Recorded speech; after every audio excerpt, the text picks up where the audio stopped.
이 말씀을 가지고 누구를 신뢰할까 하는 제목으로 은혜를 나누고자 합니다. 여러분, 편지를 써보신 적이 있나요? 아니면 받아본 적이 있나요? 저는 편지를 많이 써봤어요. 네, 학교 다닐 때 위문 편지를 써보고요.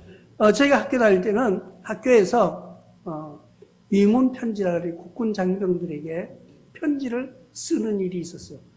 학교에서 강제로 쓰게 만드는 거예요. 그래가지고 몇 장씩 써요. 근데 이 사람이 누군지도 몰라. 근데 편지를 써보내는 거예요. 내용은 똑같아요. 국군 장병 아저씨 수고하십니다. 고맙습니다. 공부 열심히 할게요. 뭘 열심히 하지도 안 하는 것들이. 그러면서는 편지를 써버립니다. 그리고 또 나중에는 어떤 편지를 썼냐면 펜팔이라고 들어보셨죠? 펜팔. 요즘 젊은이들은 펜팔이라면 펜팔이 뭔지를 모를 거예요.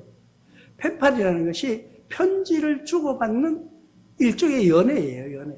그래가지고 옛날에는 잡지가 많이 나왔어요. 이상한 이제 잡지책이 나오는데, 아니면 학생 무슨들 보는 책 잡지에도 보면은 뒤에다가 맨 뒤편에는 펜팔란이라고 있어요.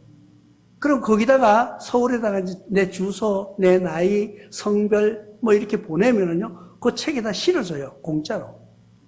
왜? 그 책 팔아먹으려고. 근데 그 편지를 쓰는데 거기에 보면 지역, 이제 주소가 쭉 나오니까 주소 나오고, 이름 나오고, 나이 나오고, 성별이 나오니까 여자다 남자다 이러면 이제 거기다 편지를 하는 거예요. 근데 그 편지를 해도요, 답은 거의 안 와요. 보니까 편지를 잘 써야지 오겠죠. 그러니까 내가 편지를 잘 못 썼는가. 근데 그때는 그런 편지를 많이 주고받던 시대예요. 편지는요, 내가 뜯어볼 수 있어요, 없어요? 못 뜯어보는 거예요. 붙이면은 그 사람에게 가야지 그 사람이 뜯어볼 수 있는 거예요. 근데 오늘 보니까 성경에서 편지 이야기가 나옵니다. 다윗 왕이 우리아라는 장군에게 편지를 써가지고 요압이라는 장군에게 보냅니다. 근데 우리아는요, 장군이에요. 근데 이 편지를 가지고 자기 상사인 요압이라는 장군에게 바치는 거예요. 갖다가 이제 왕이 장군님에게 이 귀중한 편지를 써서 보냅니다. 그러니까 예전에는 지금도 우편 집배원들이 계시죠. 그 전에 배달부 그랬어요. 배달부. 우편 편지 배달부라고. 그분들이 오면은 이 펜팔란을 보내놓고는 올 때만 기다려. 그 우체국에 오시는 배달부 아저씨가 와가지고 편지를 주고 가나. 어른들 집 앞에 그냥 쓱 지나가는 거예요. 너무 허전한 거예요. 편지를 기다리다가. 그런 때도 있었어요. 편지는요, 희망이 있는 거예요. 편지는요, 소망과 꿈이 다 있었어요, 그때는. 지금 젊은이들은 편지가 뭐지? 그냥 노래 가사의 편지인가? 요즘은 누가 편지 주고받나요? 아니에요. 직접 전화로. 아니면 이메일로. 편지라는 게 거의 없어진 시대에 우리가 살고 있는 거예요. 이 편지라는 것은 굉장히 향수 같은 것도 있어요. 또 편지라는 것은 기다림, 어떤 설레임, 그런 게 있잖아요. 근데 지금 직접 만나서 이야기하고 그러니까 그런 설레임은 여러분들은 못 느꼈을 거예요. 근데 그런 편지의 중요성이 있다는 거예요.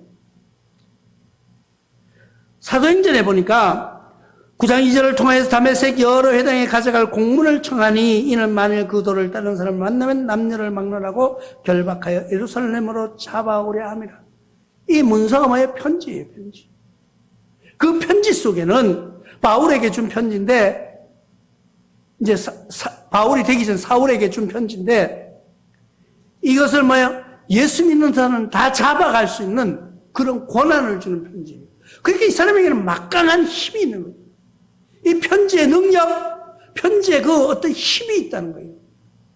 근데 지금 다윗 왕은 우리아에게 편지를 써서 요압에게 주라고 했는데 왜 이 편지를 주라고 했을까요? 다윗 왕이 한날 자기가 지금 전쟁을 하고 있는 거예요. 자기 나라 왕인데 자기 나라가 다른 적군하고 싸우고 있는데 군사들은 나가서 열심히 싸우고 있는데 이 왕은 늦게까지 잔 거야.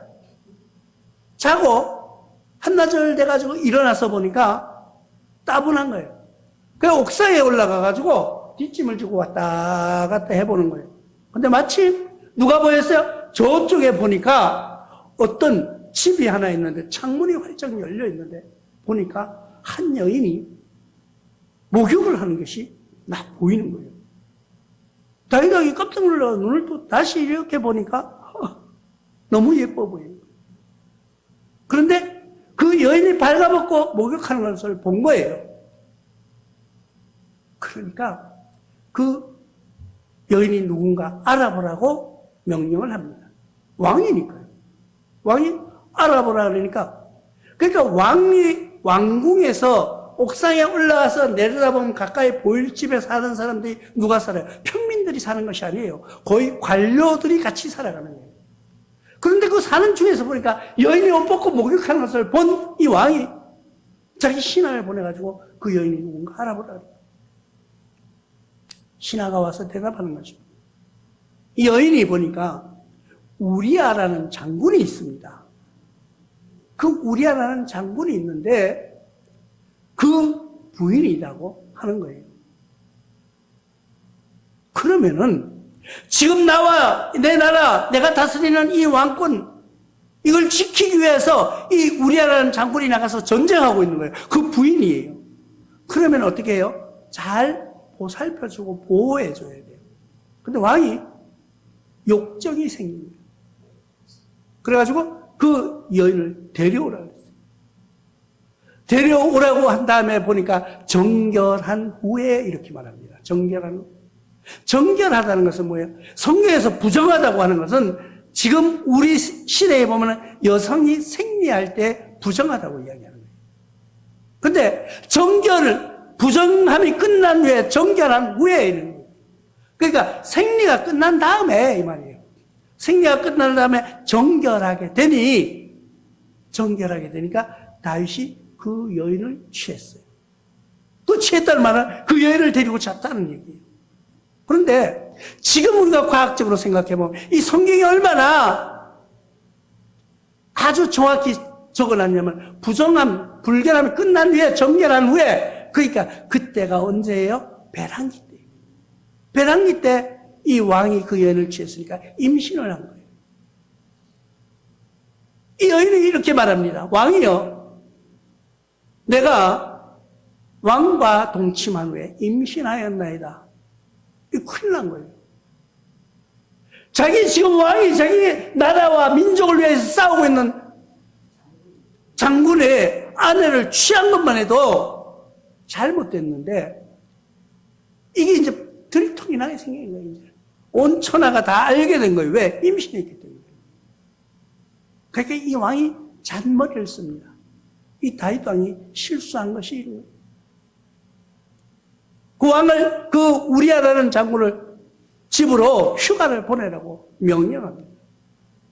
그러니까 이 왕은 아니 전쟁하다가 왜 갑자기 지금 저 적군과 싸우고 있는데 왜 갑자기 나를 집으로 휴가를 가라 하느냐. 왕이 부른다니까 이 우리아 왕은 절대 복종하는 거예요. 우리아 왕은 아주 충성심이 강한 강직한 군인이었다는 것을 우리는 알 수가 있습니다. 우리아 장군이 왕에게 다윗 왕에게 면전에 섭니다. 그러니까 왕이 뭐 할 말이 없잖아요. 그러니까 전쟁은 어떻게 됐느냐? 지금 싸우고 있는 전쟁에 이길 수 있느냐? 어이구 전하 무슨 말입니까? 이길 수 있습니다. 나는 충성을 다하겠습니다. 이 한 몸 바쳐서 열심히 이 나라와 이 민족을 위해 싸우겠습니다 하고 보고한 거예요. 그래 수고했다. 집에 가 쉬어라. 왜 쉬라고 그랬을까요? 우리아가 전쟁 중에 있다가 집으로 돌아와서 오래간만에 아내와 만난 거예요. 만나면은 뭐 이제 부부 관계가 일어날 거 아니에요. 그러니까 임신해도 네가 그때 휴가 와서 임신했다고 이렇게 핑계하려고 왕이 계획 잡은 거예요. 근데 이 우리아라는 장군이 너무나도 강직한 거예요. 너무나도 정직한 거예요. 집에를 안 가는 거예요. 왕이 불러가지고 집에 가라고 휴가를 줬는데도 안 가고 집 앞에 와서도 자기 집에 들어가지 않고 자기 병사들, 자기 호위 무사들 데리고 같이 저녁을 먹고 같이 자고 있는 거예요. 아침에 자고 일어났는데 이 신하한테 물어보니까, 다윗이 물어보니까, 아니 그 우리아라는 장군이 집에 안 갔습니다 이런 거예요. 아니 왜 안 가 집에? 자기 부인하고 오래간만에 만나야 되는데 안 만나는 거예요. 그러면 하룻밤 더 지나게 해라. 그날 술을 잔뜩 먹여라. 그럼 술 취하면 또 집에 갈 거 아니에요. 근데 이 우리아라는 장군은요, 술이 취해도 집에를 가지 않고 그 병사들과 같이 있는 거예요. 그 왕이 묻는 거예요. 우리아 장군, 왜 집에 오래간만에 왔는데, 전쟁 중에 왔는데 아내가 보고 싶지 않느냐? 보고 싶습니다. 너는 아내를 사랑하지 않느냐? 아니, 너무나도 사랑합니다. 근데 왜 아내를 만나러 가지 않느냐? 근데 이 우리아라는 장군이요, 이렇게 대답합니다. 왕이시여, 지금 전쟁터에서는 나의 부하들이 죽어가고 있습니다. 왕이시여, 나의 부하들이 지금 전쟁터에서 죽어가고 있는데 내가 어찌 내 아내와 만나서 즐거움을 나눌 수 있겠습니까? 나의 기쁨이 아닙니다. 나의 부하들도 지금 전쟁터에서 자기가 보고 싶은 아내, 자기가 보고 싶은 부모, 자기가 보고 싶은 자식들을 만나지 못하고 싸우고 죽어가고 있는데 내가 어찌 장군이 돼서 내가 집에 가서 그렇게 즐길 수 있겠습니까? 왕이 가만히 생각해보니까, 인간이 인간 따위네 이게. 아니 집에 가서 마누라를 만나야 되는데 안 만나는 거예요. 우리아라는 장군은 정말 나라의 충신이에요. 왕의 충신이에요. 어쩌면 우직하게요. 왕이 다시 생각해 봅니다. 안 되겠다. 이걸 어떻게 할까? 편지를 써서 보냅니다. 도저히 이거 이틀, 3일 있어도 자기 집에 갈 사람이 아니에요. 자기 마누라와 만날 것 같지 않은 거예요. 그러니까 안 되겠다. 전쟁터에 다시 보내는 거예요. 그래, 참 훌륭한 장군이구나. 내가 너 같은 장군을 믿고 내가 단잠을 잘 수 있구나 하면서 위로의 말을 하고 편지를 한 장 써서 보냅니다. 줘가지고 가라고. 그리고 이 편지를 요압에게 갖다 주라. 그래요. 요압은 누굴까요? 요압은 다윗의 조카예요. 요압 장군은 다윗의 이복 누이가 있어요. 옛날에는 구약시대에는 보면은 이제 남자가 여자를 한 여자만 데리고 사는 게 아니고 여러 여자를 데리고 살았거든요. 그러니까 이들은 다 여자들이 애를 낳으니까 이복 형제들이 많았어요. 그런데 이때 다윗의 이복 누이 수루야의 아들인 사람이 요압이에요. 그러니까 다윗이 어쩌면 삼촌이 되는 거예요. 촌수로 따지면. 자기 그 누이 동생의 아들이니까 외삼촌이죠. 그러니까 다윗이 왕인 거예요. 요압은 지금 다윗이 자기 삼촌이 왕이니까 자기가 이 장군들의 정권을 쥐고 아주 거만한 장군 중에 한 사람입니다. 근데 그 장군에게 편지를 보낸 거예요. 뭐라고 보냈어요? 이 편지를 써서 이르길 너희가 우리아를 맹렬한 싸움에 앞세워두고 너희는 뒤로 물러가서 그를 맞아 죽게 하라. 이게 얼마나 무서운 일입니까? 지금 우리아는 다윗에게 충성을 다하는 거예요. 다윗 왕이 이 왕자를 지키기 위해서 지키라고 자기는 온몸을 내어서 싸우고 있는데 다윗은 뒤에 앉아서 엉뚱한 짓을 하고 있는 거예요. 그 자기 아내를 탐한 것도 부족해서 우리아를 전쟁 맨 앞에 보내서 맞아 죽게 하는 거예요. 전쟁터에 맨 앞에 내보내고 너희들은 뒤에 있다고 뒤로 싹 빠지라는 거예요. 그러면 우리아 혼자 앞에서 적군들에게 당할 수가 없는 거예요. 아무리 용맹한 장사를 할지라도 요압이 그대로 행합니다. 이것은 무엇을 의미하느냐? 우리가 작은 죄가 하나 있었어요. 물론 남의 아내를 탐한 그 죄가 작은 죄는 아니에요. 그 당시에 그래도 그 당시에 왕은 그렇게 할 수가 있는 권위가 있었어요. 그래도 누구도 대항할 수 없는 막강한 힘을 가지고 있었어요. 그러면 그 사람에게 도전할 수 없는 건 누가 나에게 함부로 대하지 못한다 할지라면 이 우리아만은 살려둬야 되지 않겠어요?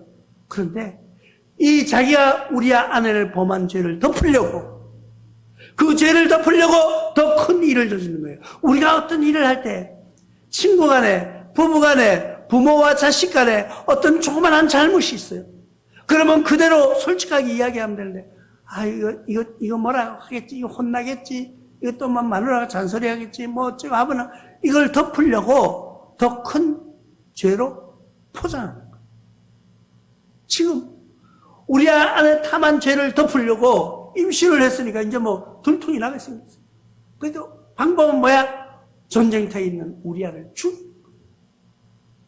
전쟁터 맨 앞에 보냈던 다윗이 우리의 입장에서 한번 생각해 보는 거예요. 오늘 우리아가 만약에 그 왕에게 그렇게 충성하지 않았더라면 그 다윗 왕에 대한 무한한 신뢰와 그 왕권을 보존하기 위해서 내가 온몸을 해서 싸우려고 하는 생각이 없었더라면 우리아는 죽지 않았을 거예요. 인간에게 순종, 인간에게 맹종했던 그 충성심으로 우리아는 적군에게 맞아 죽을 수밖에 없었다는 거예요. 인간은요, 어떤 사람이든 그렇게 완악한 죄악을 가지고 살아갑니다. 나의 죄를 덮으려고, 나의 잘못된 것을 덮으려고 사람을 죽이기까지 한다는 거예요. 인간 최초의 살인을 성경에서 찾아볼 수가 있는데 창세기 4장 8절에 가인이 그의 아우 아벨에게 말하고 그에게 들에 있을 때 가인이 그 아우 아벨을 쳐 죽였다고 형제 간에 동생을 죽인 사건이 일어났습니다. 왜 그랬을까요? 질투심이었어요. 지금 다윗이 우리아를 죽인 것도 질투심에 죽인 거예요.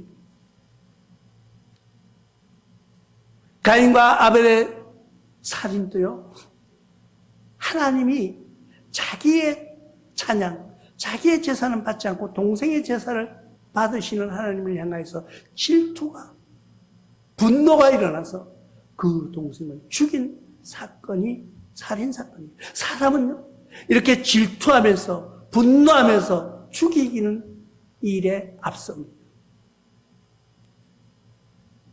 그러나 하나님은 우리에게 무한한 용서를 해 주신 것을 볼 수가 있습니다. 만약에 우리아가 하나님에게 충성했다면, 나와 여러분들이 하나님에게 충성한다면, 하나님을 신뢰했다면 어떤 일이 일어날 것일까? 계시록 2장 10절에 하반절에 보면 내가 죽도록 충성하라 그리하면 내가 생명의 관을 내게 주리라고 약속하고 있는 하나님의 말씀을 우리는 기억하시기 바랍니다.